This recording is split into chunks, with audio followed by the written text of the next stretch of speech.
നമസ്കാരം. എൻ്റെ പേര് Smitha Thomas, consultant optometrist, grand opticals, Parappa.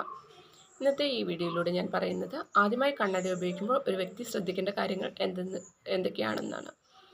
ആദ്യമായി വെക്കുമ്പോൾ മിക്കവർക്കും, ഒട്ടുമിക്ക എല്ലാ ആളുകൾക്കും തന്നെ തലവേദന അനുഭവപ്പെടാറുണ്ട്. അപ്പോൾ തന്നെ എല്ലാവരും പറയും, അയ്യോ എനിക്ക് തലവേദന എടുക്കുന്നു, അല്ലെങ്കിൽ കണ്ണിനൊരു ടയേർഡ്നെസ് പോലെ വരാറുണ്ട്. അത് കാണുമ്പോഴേ എല്ലാവരും കണ്ണട ഉപേക്ഷിക്കുകയാണ് ചെയ്തത്. അങ്ങനെ അല്ല ചെയ്യേണ്ടത്. എന്താണ് നിങ്ങൾ ചെയ്യേണ്ടതെന്ന് ചോദിച്ചിട്ടുണ്ടെങ്കിൽ, കുറച്ച് സമയം, അല്പ സമയമായിട്ട് ആദ്യത്തെ ഒരാഴ്ച നിങ്ങൾ ഒരു മണിക്കൂർ അല്ലെങ്കിൽ 2 മണിക്കൂർ ഇടവിട്ട് വെക്കുക. അതിനുശേഷം നിങ്ങൾക്ക് ഓരോ ദിവസവും ഓരോ മണിക്കൂർ കൂട്ടിക്കൊണ്ടുവന്ന് 2 ആഴ്ചയാണ് നമ്മൾ സാധാരണ തലവേദനയോ അല്ലെങ്കിൽ കണ്ണട വെക്കുമ്പോഴുള്ള ബുദ്ധിമുട്ടുണ്ടാവുക. ആ ബുദ്ധിമുട്ട് എന്നിട്ട് മാറുന്നില്ലെങ്കിൽ നിങ്ങൾ ഒരു ഡോക്ടറെയോ അല്ലെങ്കിൽ ഒരു ഒപ്റ്റോമെട്രിസ്റ്റോ ഒപ്റ്റിക്കൽസിൽ പോയി സന്ദർശിച്ച് അവരോട് കാര്യങ്ങൾ പറഞ്ഞ് എന്താണ് പ്രശ്നം എന്നുള്ളത് നോക്കേണ്ടതാണ്. അല്ലാത്ത എല്ലാവർക്കും ഒരു 2 ആഴ്ച അല്ലെങ്കിൽ ഒരു 3 ആഴ്ച കൂടിപ്പോയ ഒരു 3 ആഴ്ച വരെയാണ് നമുക്ക് ആ ഒരു കണ്ണിന് ബുദ്ധിമുട്ടുണ്ടാവുക. മിക്ക ആൾക്കാർക്കും തലവേദന, ചിലർക്ക് ന്യൂസ് പോലെ, അങ്ങനെ ഓരോ ബുദ്ധിമുട്ടുണ്ടാവാറ് അത് നോർമൽ തന്നെയാണ്. പിന്നെയുള്ളത്, നമ്മൾ ആദ്യമായി കണ്ണട വെക്കുമ്പോൾ മിക്ക ആൾക്കാർക്കും ഫ്രെയിം ഏതാണ് ഞാൻ സെലക്ട് ചെയ്യേണ്ടത്, അല്ലെങ്കിൽ ഒരു ഡോക്ടർ പ്രിസ്ക്രിപ്ഷൻ എഴുതി കഴിയുമ്പം ഏത് ലെൻസ് സെലക്ട് ചെയ്യണം എന്നതിനൊക്കെ ഡൗട്ട് ഉണ്ടാവും. ഇപ്പം നിങ്ങളൊരു കമ്പ്യൂട്ടർ യൂസർ ആണെങ്കിൽ നിങ്ങൾക്ക് ബ്ലൂ കട്ട് ലെൻസസ് വരുന്നുണ്ട്. പിന്നെ അതുപോലെ തന്നെ ഐ ടി ഫീൽഡിലൊക്കെ ഒരു 8 മണിക്കൂർ അല്ലെങ്കിൽ ഒരു കമ്പ്യൂട്ടറോ ഫോണോ ഒക്കെ ഒരു 4 അല്ലെങ്കിൽ 5 മണിക്കൂറിൽ കൂടുതൽ യൂസ് ചെയ്യുന്നവർക്ക് ബ്ലൂ കട്ട് ലെൻസസ് ഉപയോഗിക്കാവുന്നതാണ്. അതുപോലെ നൈറ്റ് ഡ്രൈവ് ചെയ്യുന്നവർക്ക് ഫോട്ടോഗ്രേഡ് ലെൻസസ്, നൈറ്റ് ഡ്രൈവ് ചെയ്യുന്നവർക്കാണെങ്കിൽ പോളറൈസ്ഡ് ഗ്ലാസസ്, സൺഗ്ലാസസ് അവൈലബിൾ ആണ്. ഒരു വെയിലത്തേക്ക് പോകുന്ന വ്യക്തിക്കാകുമ്പോൾ അത് ഫോട്ടോഗ്രേ ലെൻസസിൽ നമുക്ക് ചെയ്യാവുന്നതാണ്. ഡേ നൈറ്റ് ലെൻസസ് ആണ് വരുന്നത്.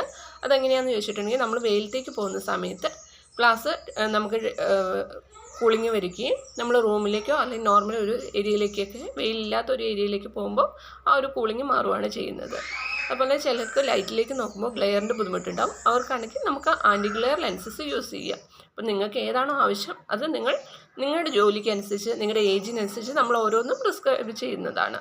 അതുപോലെ തന്നെ ആദ്യമായിട്ട് യൂസ് ചെയ്യുന്ന ഒരു വ്യക്തി എപ്പോഴും അറിഞ്ഞിരിക്കുക, നിങ്ങൾ കണ്ണട ഉപയോഗിക്കുമ്പോൾ മിക്കവരും പറഞ്ഞിട്ടുണ്ട്, ഒരിക്കൽ കണ്ണട വെച്ചിട്ടുണ്ടെങ്കിൽ അത് പിന്നെ ഉപേക്ഷിക്കാനേ പറ്റുന്നില്ല. അതൊരു തെറ്റായ ധാരണയാണ്. അതായത് നമ്മൾ അതുവരെ കണ്ട കാഴ്ചശക്തി ആയിരിക്കില്ല കണ്ണട വെച്ചതിന് ശേഷം നമുക്ക് കിട്ടുക. അതുകൊണ്ടാണ് മിക്ക ആൾക്കാരും നമ്മൾ തന്നെ ക്ലിനിക്കിൽ കേട്ടിട്ടുള്ളതാണ്, ഒരിക്കൽ ഞാൻ കണ്ണട വെക്കാൻ തുടങ്ങി പിന്നെ എനിക്ക് ഉപേക്ഷിക്കാൻ പറ്റുന്നില്ല. അത് നമ്മൾ ഒരിക്കൽ, അതായത് അതുവരെ നമ്മൾ കണ്ട കാഴ്ചയായിരിക്കില്ല, നമുക്ക് കണ്ണട വെച്ച് കഴിയുമ്പോൾ കുറച്ചും കൂടെ ക്ലിയർ ആയിട്ട് കാണും. പിന്നെ നമ്മൾ എത്ര കണ്ണട മാറ്റണമെന്ന്, അതായത് ഉപേക്ഷിക്കാൻ തീരുമാനിച്ചാലും നമുക്ക് ആ ഒരു ക്ലാരിറ്റിയിൽ, അതായത് നമ്മൾ ക്ലിയറായി കണ്ട ഒരു വസ്തു പിന്നെ നമ്മൾ കണ്ണട എടുക്കുമ്പോൾ അതൊരു മങ്ങിച്ചയിലായിരിക്കുമല്ലോ കാണുന്നത്. അതുകൊണ്ടാണ് അങ്ങനെയുള്ളത്. അപ്പോൾ നിങ്ങൾക്ക് ഡോക്ടർ സ്ഥിരമായി വെക്കണമെന്ന് പറഞ്ഞിട്ടുണ്ടെങ്കിൽ എന്തായാലും അങ്ങനെ സ്ഥിരമായി തന്നെ വെക്കുക.